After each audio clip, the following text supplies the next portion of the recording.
Celtics Beat is brought to you by Prize Picks and the Game Time app. All right, everybody. Evan Valenti back with you here on a Friday the 13th. Celtics finally play a game. Feels like forever since we last talked. They've played two, lost to the Grizzlies. Big win. I would say big. No Jason Tatum, won by almost 30. In their Thursday bout with the Detroit Pistons, 123-99, your final score. A lot to get into. Welcome back, everybody, and welcome back to a guest who's on this show, but also on, I would say, probably, if I'm being honest with myself, Bobby, the most popular CLNS show that we have, and that's the Garden Report. Bobby, how we doing this Friday morning? Good. Just got off that layoff, and now we got another one here. It's like one game over the next week, and it's against the Wizards. Yeah, I know. Honestly, Evan, I know we're not doing much cup talk, but I wish they were in it. Knicks, Bucks, Thunder.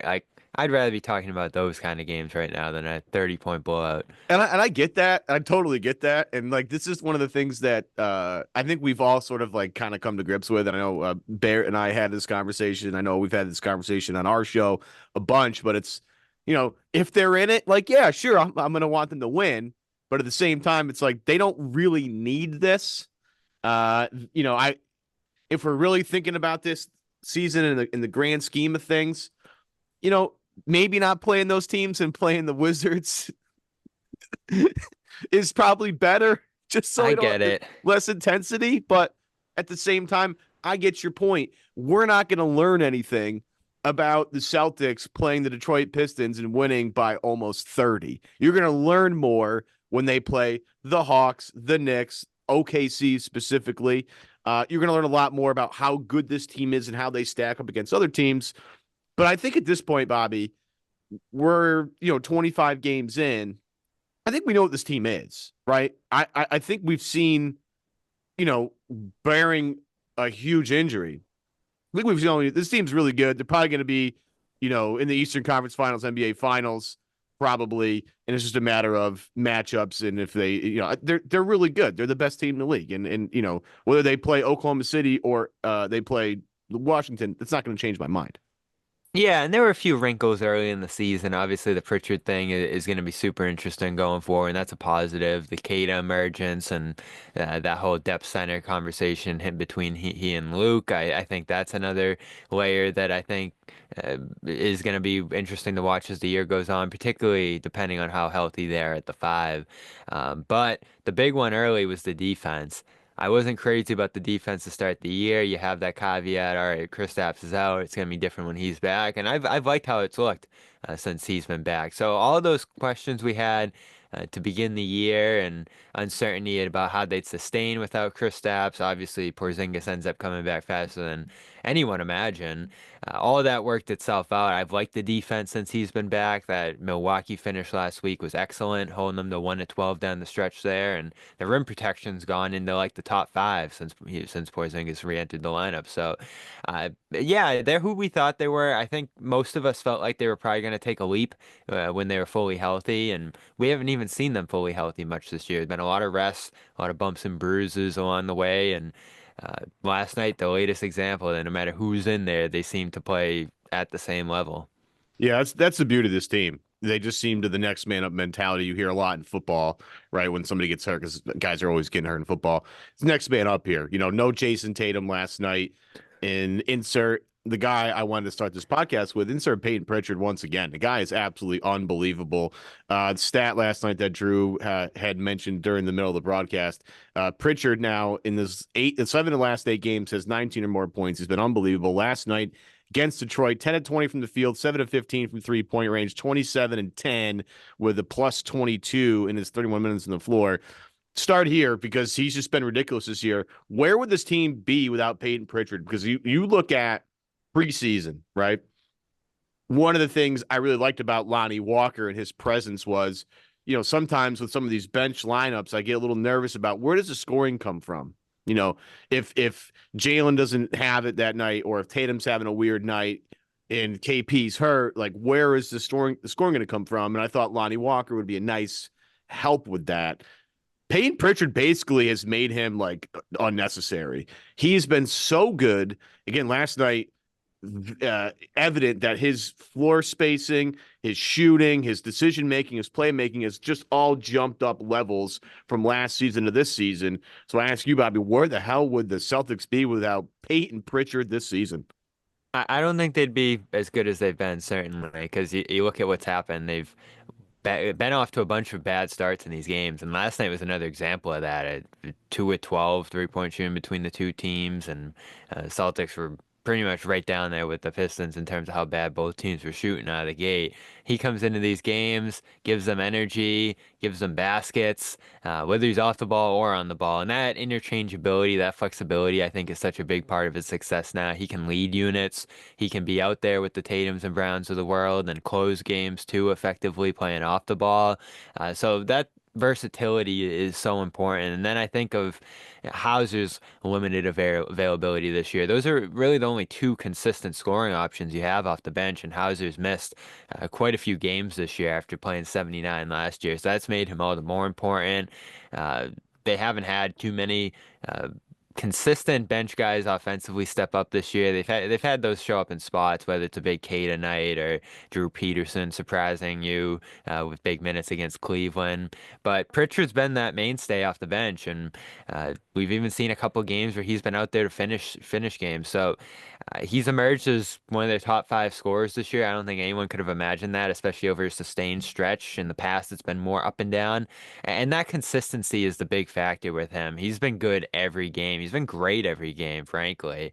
And it happened almost out of nowhere. We knew all these things he could do, the shooting, improved passing as time went on. Even the defense, you knew that was starting to get better last year. But now all three have reached a level where you're like, he's playing like a star. I mean, it's And mostly 3-point shooting, right? And I know he can get in between sometimes and finish, but it's such sustained high volume scoring and playmaking that you're like, is this? You don't want to compare it because obviously he's not leading the team, but there is some Isaiah to this. Like, you knew yeah, this I did guy this was last week. good, Hmm. but you didn't know how good he was. Yeah, and it's getting into the paint stuff that I love a lot.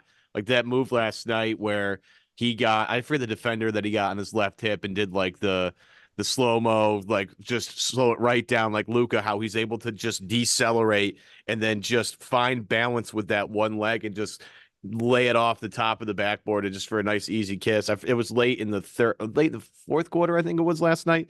But his arsenal of moves is unbelievable. And the bully ball stuff in the paint is what really makes me laugh because like this is a guy who's clearly feeling himself, clearly enjoying playing basketball on this team. And you can see the confidence grow every single game he's on the floor. And I'm glad you brought up Isaiah. I brought him up last week. He reminds me a little bit of Isaiah of like, yeah, I'm only 6 feet, 6'1". In Isaiah's case, under 6 feet, but it doesn't matter who's in front of me. Like I have all the confidence in the world that this shot's going to go in, and you see the way he's able to space the floor. Like he's hitting shots from 30 feet, 28 feet. I know last night they had one at 25, and it was a complete joke. It was more like 30. He's taking Yeah. logo threes. And by doing that, he's really spreading the defense out to the point where, like, let's say they run a 1-5 pick and roll, and he's got beef stew on him all the way out at 30 feet. I mean, everything's open for everybody. So, like, as we You're talk making me about think of Pritchard, that Chicago game too. Like, my jaw was on the floor, what he did in that fourth quarter. he's unbelievable. He's been super clutch, absolutely massive. And he doesn't have, and I go back to last postseason against Cleveland in Cleveland, where he took that logo three with like, I don't know, I want to feel like it was early in the shot clock. I want to say like 15, 14 seconds in the shot clock. And Cleveland was making a run in that game. I want to say it was game 3. And he pulls up from like the parking lot and literally at the logo in Cleveland's arena and buries the shot. And I'm like, does anybody, this is going to get lost in the shuffle of this game because of how many possessions there are both ways. But that is such a monumental make to stop a run by Cleveland and like, let the air out of the balloon a little bit and give Boston a little bit of rewrite the ship, so to speak. Like his confidence at this point is unbelievable. And I sit here and look at where he was and where he is now is just a testament to the work ethic of the guy. And clearly Danny Ainge and the scouting department, when they drafted him, late in the first round years ago, they're like, no, this guy's going to be an important piece for us. They were absolutely right. And I know a lot of people were questioning the pick at the time because it was like, we need a small guard for. This guy's just been literally everything they could have asked for and more at this point in the season. I don't know how, again, I don't know where they are without him right now. In a team that's one of the best offensive teams in the league, like a big part of that is because Payton Pritchard's been ridiculous this season. Yeah, and when you think of his pedigree in that draft, older guy who played 3, 4 years in college, you don't expect a guy like that to have a steady upward progression and the ceiling that we're seeing now through development, through a larger role, and just time spent here. And I do want to dive deeper into what he did over the offseason because he clearly is at another level. I think a lot of it, just looking at him, is uh, his body. I think he's much leaner. I think he's got more burst to him. I think there's just a greater athleticism to him this year, and especially the way he's been able to compete on defense. And he clearly got back pretty early, earlier than anyone, I think, to the facility there and just went to work. And that's who he's been since day one. Constant work, probably one of the higher work ethics on the team. He doesn't seem to care about too much else other than basketball. And it's just amazing to watch every night. It does seem like every shot he's putting up is going in at this point. It's unbelievable, and it's the story of the season. It's one of the best NBA stories to start this year. I mean, he's what, top 3 or 4 in threes made, and he's Yeah. got more than Jason. Quick break from today's show to tell you today's show is powered by Prize Picks. Prize Picks is the best place to get real money sports action. With over 10 million members and billions of dollars in award-winning, Prize Picks has made daily fantasy sports accessible to all. You just pick more or less at least 2 players for a shot to win up to 200 times your cash. Run your game all season long on Prize Picks, and so many things makes Prize Picks great. But in my opinion, folks, all about flex play. Prize Picks invented flex play, which means you can still cash out even if your lineup isn't perfect. You double your money even if one of your picks doesn't hit. Nobody's doing that. With week 15 here in the NFL, a couple of important matchups I'm looking at, but I love Josh Allen this year. He's been unbelievable, so I'm going to use him. Derrick Henry is a freight train that can't be stopped. And against the Giants, are we kidding? Come on. He's going to score a touchdown. And then Devon Achane, I love him. I have him on one of my fantasy teams. He's been huge for me, especially with 2 in the lineup. So taking Josh Allen, Derrick Henry, Devon Achane, all to have more than a half a touchdown for 4 times your play. Again, Josh Allen, tough one, but he seems to want to run him in and be Superman every week. So, look, I'm going to ride the possible MVP here. Join now because this holiday season, Prize Picks is giving away 2 free picks in December, and they're giving away $30+ million in rewards during Pixmas. Download the app today. Use the code CLNS to get $50 instantly after you play your first $5 lineup. Again, download the Prize Picks app today. Use the code CLNS to get $50 instantly after you play your first $5 lineup. That's Prize Picks. Run your game. If you look at his totals for as a Celtics is in his career, him getting to 500 threes last night in the span that he's done it in is ridiculous. And if you look at that list, like one of the things that jumps out is Ray Allen got to how many threes he got to in way less games than I remember. Yeah. But Pritchard's been unbelievable. I do want to throw this at you just because I'm not quite sure. I mean, it just helps demonstrate how insane Pritchard's been this year. This is going to sound so nuts, and I think I'm still kind of wrapping my head around it. Year 5, Steph Curry. Steph was 47% from the floor and was 42% from 3 on 7.9 attempts a game. He was 3.3 for 7.9 for the season. Pritchard this year, year 5, is 49% from the field and 43% on 8.6 attempts a game. And I'm not saying this because I'm like, he's Steph Curry, because he's not. We know that. I get it. But also, I think it helps demonstrate how unreal he's been when you're like, oh, yeah, he's having a similar season from 3-point range as the greatest 3-point shooter of all time. And so I just want to throw that out there at you and get your reaction to that because I'm still trying to wrap my head around that. Yeah, it doesn't surprise me because I looked up a week or 2 ago and he and Curry were the only ones in the league shooting 43%. on the volume of threes that they were at that point. And again, Pritchard's right up there with the LaMelos, with the Tatums in terms of total threes made this year. And yeah, he's shooting most of his shots from three. I think about 70% of his field goal attempts are threes to start this year. But he has had more games recently where I think that balance has gone a little bit more in the 2-point direction. You mentioned the finishes inside last night, and Joe has praised his mid-range game. He does have that nice like 5-10 foot turnaround. So there are layers to his game that he's not just out there shooting threes, but that is the driving force. And obviously to be able to play in an offense where you're so free to get up threes in droves and you're encouraged to get up every open look that you can out there, it helps him. And I'm sure this Missoula offense has also helped him reach the level that he has out there. Because he showed signs under Ime, and that first Joe year, he was obviously buried under Brogdon. But even back then, we did a little video the other day here about how those heaves, and it's funny, that was like the story of his playoffs, the half court shots. Hasn't been too big a part of this year. I know he keeps taking them, but he hasn't made many. But that started that Brogdon year. They had him in against the Cavs in March. At the end of a quarter, they were able to throw it over the top to him and get a last second bucket. And they ended up going to that play late in that game, and he missed it. But Grant put it back and got fouled. And that was where that end of quarter play began, 2 seasons ago during that first Missoula year. And ever since, they've put Pritchard in the end of those quarters to just be able to use the speed. And he is so fast, too. That's the other factor that you got to talk about here. But Evan, I don't know if you remember, because I keep saying this right now because of the season he's had. He was gone. Like, they had him in a trade for Jakob Poeltl that Yeah, I year know.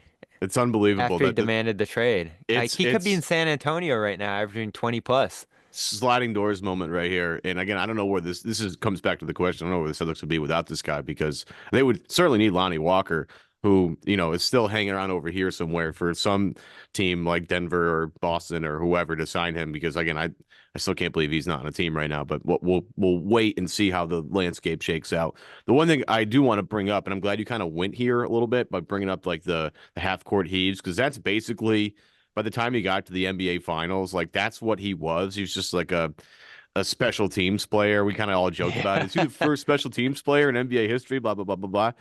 And so I asked this last week to Keith Smith and Adam, and I'm going to bring it here just to kind of keep the conversation going, get a different perspective on it. What concerns do you have about Pritchard as we head to the postseason, right? Because again, I keep thinking about, you go back to the Miami series and Jimmy Butler just trying to get Grant Williams in every single switch and just torturing him for an entire 7-game series. I keep thinking about that. And I keep thinking about Pritchard in that role of the clear weak point on a defense that they can pick at because of just his size. It's not because of trying. Pritchard tries his ass off every second he's in the game. There's no slowing down. He's obviously going, as fast as he can, as hard as he can for as long as he's in there. But I do have a slight concern about him holding up defensively in the playoffs as you get into the conference finals and the NBA finals against these teams who might be able to just pick at him like a scab on the floor.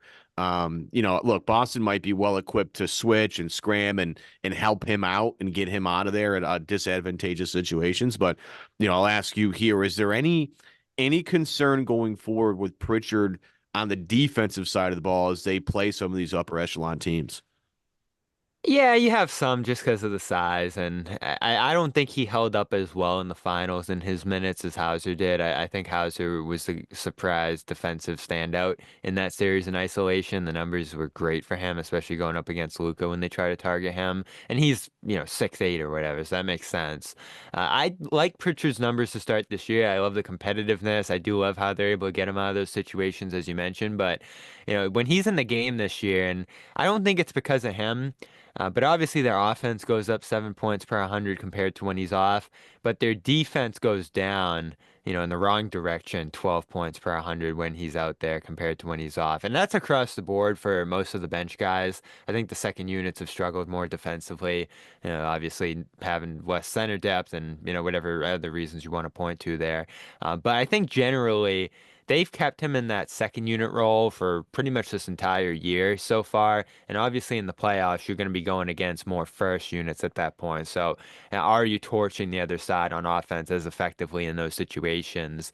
And then defensively, are they able to go at you a little bit more? And he held up decently last postseason, but when it's a Butler going at you, when it's Giannis lining you up, like they'll do good things to counteract that. But sometimes it's just tough. Like I do think you saw it in that Bucks game last week when Giannis was able to line him up. Not much you can do there. And they do want to switch a lot. And that's going to be another question. Which scheme do they want to lean on when push comes to shove, depending on which lineup is out there? But the other thing, going back to Saturday's game that I think is going to be interesting, they handled the Porzingis Horford closing decision to finish games pretty well last year, and obviously Porzingis missed most of the playoffs anyway, so that didn't come up too often.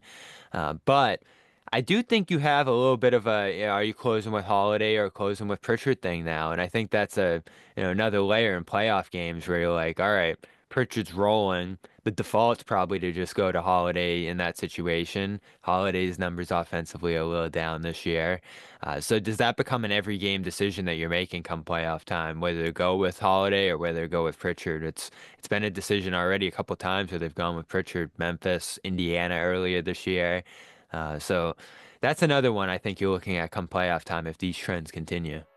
Quick break to tell you today's show is powered by Game Time. There's nothing better than going to a live game, folks. We all know that. So many core memories in my life built around going to some sporting event. Again, I remember going to the Paul Pierce KG reunion game at TD Garden. It was unbelievable. I'll never forget. I mean, if she's listening to this podcast, that's super cool. But the woman, I don't know what her name is, but she was crying profusely, holding up her Paul Pierce jersey on the Jumbotron. It was such a cool event. And now going to games like that is easier than ever, thanks to our friends over at Game Time. Game Time has a new feature called Game Time Picks that makes getting tickets to see your favorite teams play live even easier. They filter out all the BS to show you that all the incredible deals on great seats, so you don't have to waste time searching through thousands of tickets. Plus, you get all-in pricing. Again, you get to see everything you have to pay up front. There's no surprise fees when you check out, which is the most annoying part of doing anything like this, okay? You get a panoramic view from your seat in the app before you buy, and if you find lower seats than Game Time will credit you 110% of the difference. Take the guesswork out of buying tickets to Game Time. Download the Game Time app today, create an account, use that code CLNS, take $20 off your first purchase. Again, that is CLNS. After you download the Game Time app, you create an account, that's code CLNS for $20 off your first purchase. Download Game Time today. What time is it? I'll tell you. It's Game Time. I'm so happy you win here. It's like you have the rundown, and even though you don't, like, 'cause this is what my next topic was going to be this, and I thought last night, Friday night, or Thursday night, excuse me, I thought this after Pritchard being, the main storyline, again, 27.7 outrageous offensive, performance this season.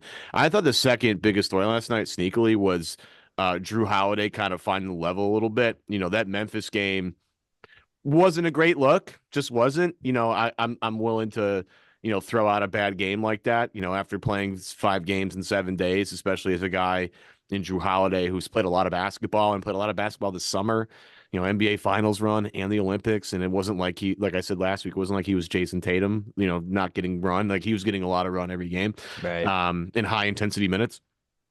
I thought last night, Thursday night, was a huge, sneaky, nice performance from Drew Holiday, a well-rounded performance. He didn't light up the world. It's not like he didn't take a ton of shots.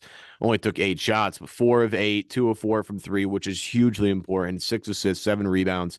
He was back to not his old self, but what we're accustomed to seeing more often than not.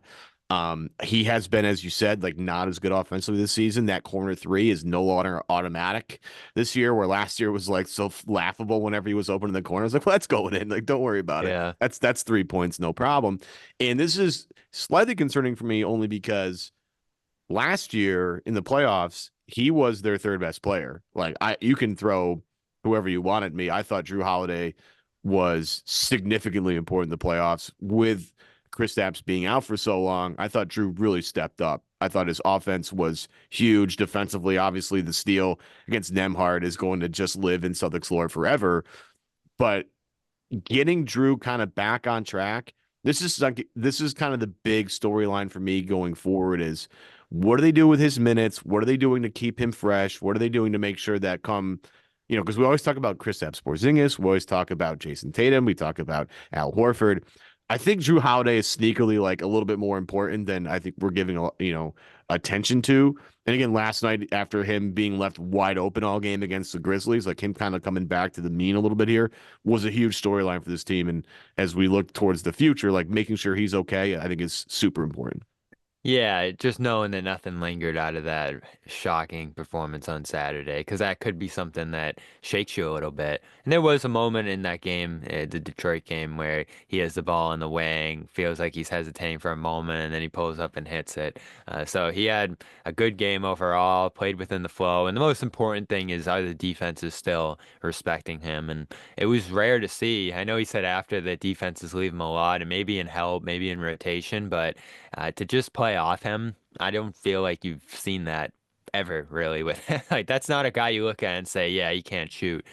So I think that helps you feel better about that is that one, he's gonna hit those more often than not, I think, when he's left open like that. I think it shocked the Celtics a little bit. I think it threw them and him off, the way Memphis played that and the amount of shots that he had to put up. And I still look back on it and say, generally, I think it was less about, oh, they're leaving him open and more about, oh, this guy who doesn't usually do a lot, doesn't take many shots, doesn't have the ball in his hands a ton, suddenly had the ball in his hands all game and had to make a lot, all right, shoot, drive, difficult decisions with the ball in his hands as the lead facilitator on the team. But uh, I looked at that and said, all right, this is, I think, more of 5 games and 7 nights. Drew obviously missed a couple games before that, so I think he's dealing with some stuff here, and maybe that's part of the shooting decline that we've seen to begin this year because I think he's a great shooter. Just watching him day in and day out, I think he has a consistent form. I think his track record speaks for that too.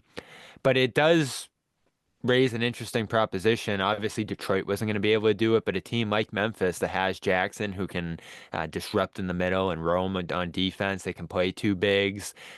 There's just some defenses out west that I think are so much more versatile than what the Celtics have seen out east so far. And it's been a relatively easy schedule, I'd say, for the Celtics, mostly playing east teams to start this year. Memphis, it was a little bit of a ramp up in terms of intensity and the caliber of a team and caliber of a defense that they had out there. You think of the Warriors too and what they were able to do, trapping Tatum in that first game of the year that they ended up winning. So yeah, I'm interested to see them play some more West teams into this winter stretch here and just see the defenses out there, the quality of teams. Because, I just don't think, as good as the Celtics have been to begin this year, I don't think they're in a league of their like I like what the Thunder are doing. We'll see what happens with Golden State and Jimmy. Like I think that could be an intriguing team if everything comes together there. Denver, still hard to quit on them with Jokic playing at the level he is out there. So I think there's a lot of intriguing stuff going on in the West, but as we always say, you don't have to worry about that till the finals, fortunately. Yeah, and that's the thing with the C's team. And I think they reminded everybody last night. It's like, yeah, we lost the game. Oh well, Right. we're gonna And blow that's you how they guys out. approached it. Yeah, it's that's fine. There's nothing wrong with that. I mean, you can learn some things, and from a Yep. loss, you can learn a little bit more about what defenses might do to you as as you advance and progress into the playoffs and things. But I think the Celtics have handled themselves really well, and I think it's funny because I think a lot of guys have just flat out gotten better. Like I think Tatum's gotten better. I think Yep. Pritchard's gotten better. I think Derek White has gotten better than he was last year. I think there's just more consistency there. Like they've just raised level across the board. And Derek. yeah, I go ahead. Derek's been unbelievable this Yeah. year. I mean, you could argue him as an all-star.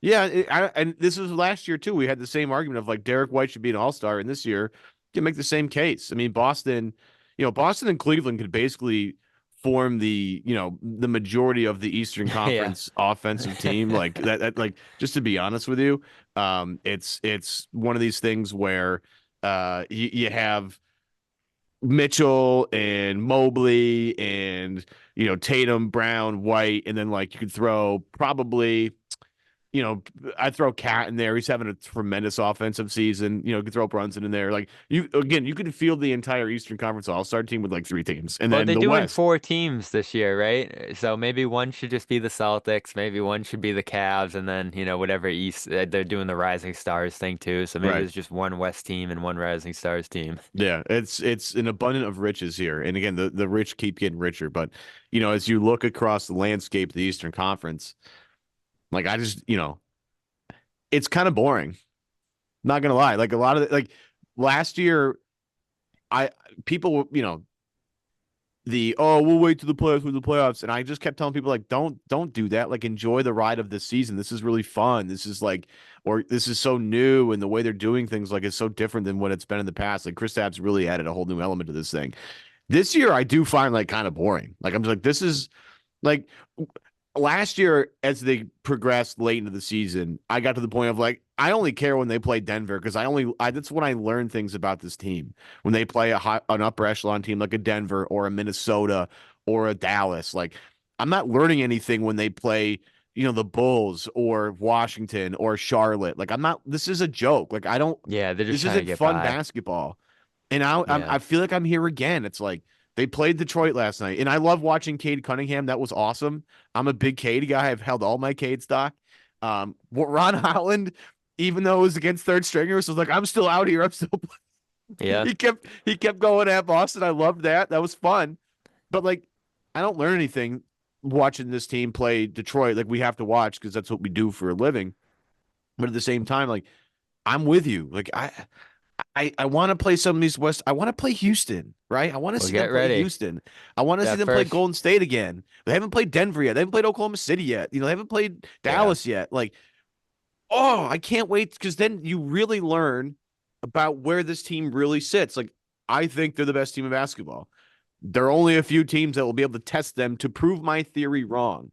And yet they've only really played one of them. That was Golden State. And that was kind of a weird game too. So Hey, don't sell Memphis short either. I think, Synergy put it out, there's 7 teams, or there were 7 teams at that point that qualified because 44 of the last 45 champions, as they said, had either a top 7 offense or defense and no lower than 18 on the other side of the ball. And that's actually a concern for the Knicks right now because their defense has not been great to be in this year, as good as their offense has been. Their offense has been better than the Celtics for a lot of this year. But they were intriguing to start this year. You're always looking at the Bucks and saying, all right, what's going on there? And I'll still give them some credit because they were up, double digits, I think, in this on all 3 of those games against the Celtics and they're ended up definitely squandering it. better than they were when they started the year. I've been very encouraged as a guy who maybe wrote the Bucks off a little too early. They've definitely played better. Their perimeter defense is still like, but Yeah. they're starting to find who their guys are. Like AJ Green's been unbelievable. Like he's Oh, just yeah. been,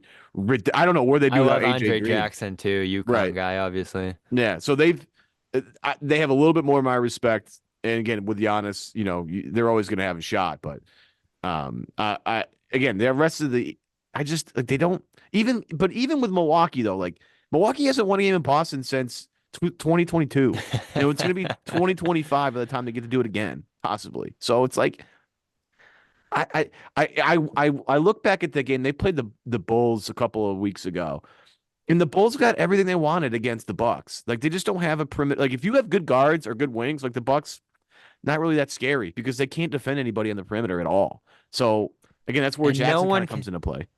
And no one can seem to match their shooting. That's the one thing. I'm looking at the box score every night and just seeing the 3-point advantage build up for Boston. And I look at the other team almost every time and I'm like, no one can keep up with this. Not even making as many, and some teams do. The Pistons almost matched them last week in a tougher game on Boston. Bulls coming But up. They might. Bulls can yeah, I do it. know, and they did a great job. Yeah, so there's a handful of teams that are getting used to playing, shooting that many threes because it does feel unnatural for a lot of teams. I know. I think was it Brunson? Yeah, I think Brunson on before opening night said the league's going to start to follow the Celtics with this stuff. They're going to see what they did, try to emulate it, and I don't think too many teams have done a great job with that. It's at least going head to head with them. So that's the advantage that the Celtics have every night. And I know that was a big takeaway for them after that Memphis game was like, all right, you were able to do this for one night, play with that holiday thing, but over a 7 game series, and obviously no game went more than 5 games for them last postseason.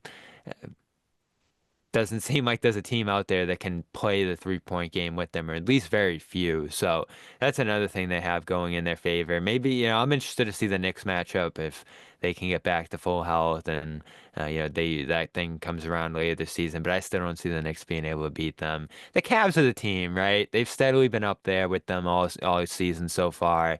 They have the imposing interior defenders along with a good perimeter scheme. I think there's a coach that's as analytically driven as Joe there who can, manage the numbers and all that they have to deal with over the course of a series. And I do think last year, when the Celtics were sizing up the East and how all the teams were looking, regardless of what the standings were, just matchups and, how teams are looking analytically, I do think they looked at the Cavs last year and said, that's the most challenging team we'll see in the East. And then you get to that series and Allen's out, Mitchell goes down, and still ended up being pretty competitive for a 5 game series, or yeah, I think it was five, right? So that one will be interesting, especially, could Cleveland get home court?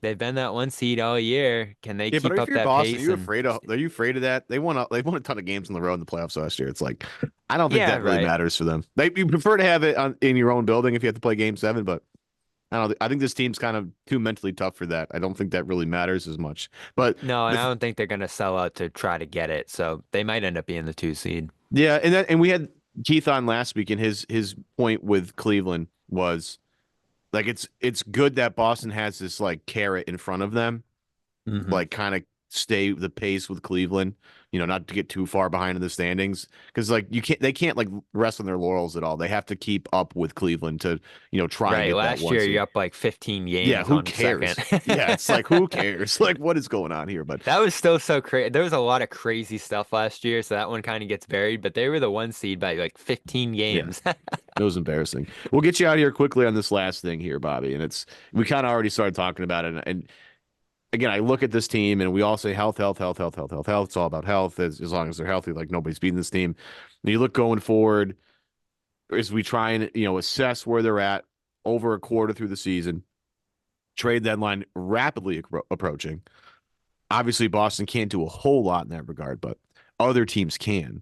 Is there anything that concerns you about Boston? I know before it was the rim defense. KP's come in and fixed that, no problem. Is there anything else that concerns you with Boston and the way they're playing right now and how it bodes for their postseason success? I do think they've missed Hauser, to go way down the roster, obviously. But you remember, Hauser had an outsized role in the finals, played 79 games last year, was 42, 43% from three, along with the defense throughout the year. And that's pretty much your only backup wing in terms of guys who have been reliable and consistent throughout their careers. I like that they've given Jordan Walsh a chance to start this year. And offensively, he just had, talk about getting ignored. Like defenses just don't acknowledge him out there, and he hasn't been able to make them pay yet. And it kills me. He got another chance yesterday and just couldn't take advantage of it. So that one's tough. And I know he's still 20, and I still believe in him, but it doesn't feel like he's going to be able to impact them if Hauser's out throughout this year. And Drew Peterson, massive surprise. I didn't think he was going to factor in at the NBA level for Boston ever, but he comes into that Cleveland game and looked 100% ready to go. So I do want to see them continue to get him more looks. I thought he was okay in the Detroit game last night, not as good as the first 2 games, but you don't have a ton of wing depth behind Hauser right now. And Hauser dealt with the back thing. Feels like he's continued to manage that throughout the year. Missed his last game with an adductor strain. So it's been an injury-plagued year to some degree for Hauser so far. And I do feel like when he's out, and obviously when there's another wing out or Horford or whoever it might be in that front court, they're scratching for wing minutes into those second units, and it culminated in them playing Caden Cornett together against Memphis late in that game, and I was like, what's going on here? So if they can find a wing, I know they can't go to the buyout market, so there's so many different limitations here in terms of being able to add one, but we've seen the reports. He doesn't seem to get involved ever at this point. So with that $4 million Springer contract, what can you do with that? You have some seconds at your disposal, maybe even a first if there's a guy you really like. And I know they don't want to add too much to the tax here, but whether Peterson's able to fill in at that spot and maybe convert to the 15th roster spot if he succeeds there, or they need to go out and add a wing because Hauser's not available consistently. I do think that's the only roster thing you're looking at the rest of this way. They're great at center. Point guard depth seems fine. So I'm looking at the wing spot for sure. Yeah, I agree with that for sure. Hauser being just a knockdown shooter last year and having a little bit of, he hasn't been consistent this year, and he's a good shooter. Like, we know it. Like, it's just I think obviously it's the health. Yeah, it's the back, and managing him, getting him right. Again, this is just going to be what this team does for the next couple of months. Just make sure everybody's right, and standings want to stay top 2 if they can, but at the end of the day, making sure everybody's healthy and firing on all cylinders is going to be the most important thing.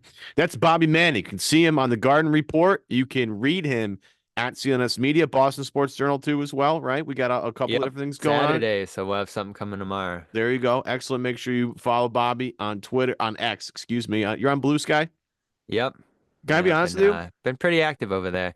I thought it was Blue Ski, not Blue Sky at I first. like Blue Ski too. Yeah, I wish that was the Blue pronunciation. I felt like such an idiot, and I was like, "Oh yeah, Ev, it's Blue Sky, you moron." I'm like, but Blue Ski sounds fun. Better. Yeah, I'm with you. We're gonna be pro Blue Ski on this podcast for sure. But for Bobby Manning, again, catch him on the Garden Report. He's all over the place. It's one of our best shows, not our best show. As much as I love our show, those guys are cranking. No turtleneck, no hard hat, no nothing today though, Bob. We got you in like a nice get like a turtleneck. I think we got a get together coming up soon, so I'm gonna make sure Jimmy brings one for me because I don't have one right now. I got my phenomenal hat. Where's that? Here we go. There you Little go. Garden Report merch right here. Yeah, we love it. We love it. A little cross promotion. Look at that. Don't have a hard hat right now, so perfect. We'll get one. For Bobby Manning, I'm Evan Valenti. We'll see you guys next week. Make sure you subscribe to the Garden Report and to Celtics Beat on iTunes, on Spotify. CLNS Media is all over YouTube. Make sure you subscribe there. Bobby, thank you very much. We'll be looking for you Saturday and more stuff from CLNS Media. Thanks, man. Appreciate it. Thanks, Evan.